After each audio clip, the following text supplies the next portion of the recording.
My next guest is so outraged over the State Department decision to release a Mexican fugitive from a Texas detention center. Hector Villarreal was charged with embezzling millions of dollars in Mexico. He secured a U.S. visa. He traveled to Tyler, Texas. Local authorities there stopped Villarreal's car. They found a shotgun and $67,000 in cash. To some, that seems suspicious. Immigration and Customs Enforcement, alcohol, tobacco, and firearms, and the FBI and Homeland Security all intervened. The feds then transferred Villarreal to Dallas for deportation. Then, only days later, the State Department ordered authorities to release him. That's right, I said to release him, to set him free. Joining us now, Congressman Louis Gohmert, who has demanded an investigation into this matter. Congressman, it is great to have you with us. Well, Lou, this is something you've been fighting for a long time. We've been demanding that Mexico become a nation where the rule of law matters. And here they were actually going after some corruption. And what do? We catch the people that are fugitives from Mexico after we give them an EB-5 visa, which really, it sounds a lot like we're selling access to the United States. Well, but what is the price? So we should explain that. Yes. The E-5, okay. If you got $500,000. Well, it's $1 million unless you propose. Yeah, it's $1 million unless you propose an investment of $500,000 in an area where there's higher unemployment. Then we will give you this EB-5 visa. It just sounds an awful lot like we're selling access to this country.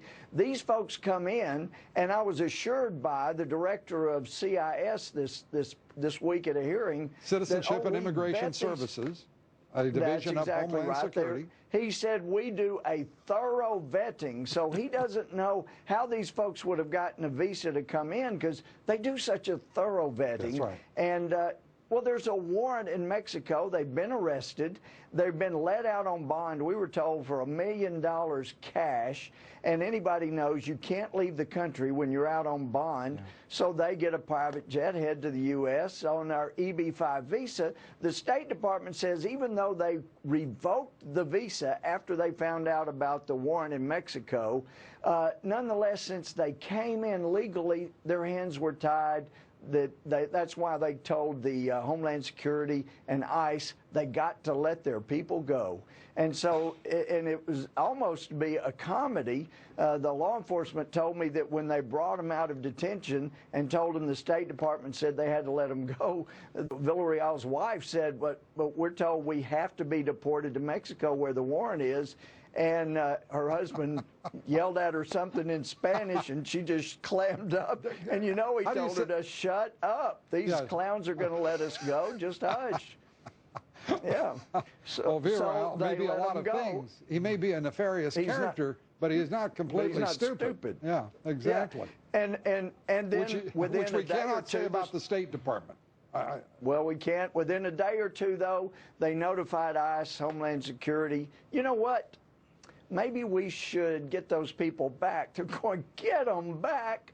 They told local law enforcement that they had access to private jets to come in and out of the U.S. when they wanted to.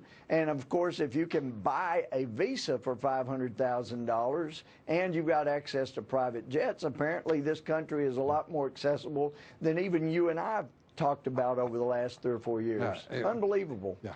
It is so outrageous, outrageous. We're glad you're on the case, and we look forward to the results of your investigation. And Lamar Smith and Elton Gallegly are likewise incensed, and we're going to be asking for an IGN investigation as well as further hearings. That's a pretty powerful. On just what. That's a pretty powerful trio. I suspect you're going to get a response. Congressman, it's good to have you here. Well, we hadn't gotten a whole lot from Eric Holder. Maybe he was busy with a war somewhere else. So anyway, but thank you for your diligence, Lou. Thank you for bringing this to light and continue to bring it up. Thank you. Thank you, Congressman. We appreciate it. Always good to talk with you. Well, Newt Gingrich receiving another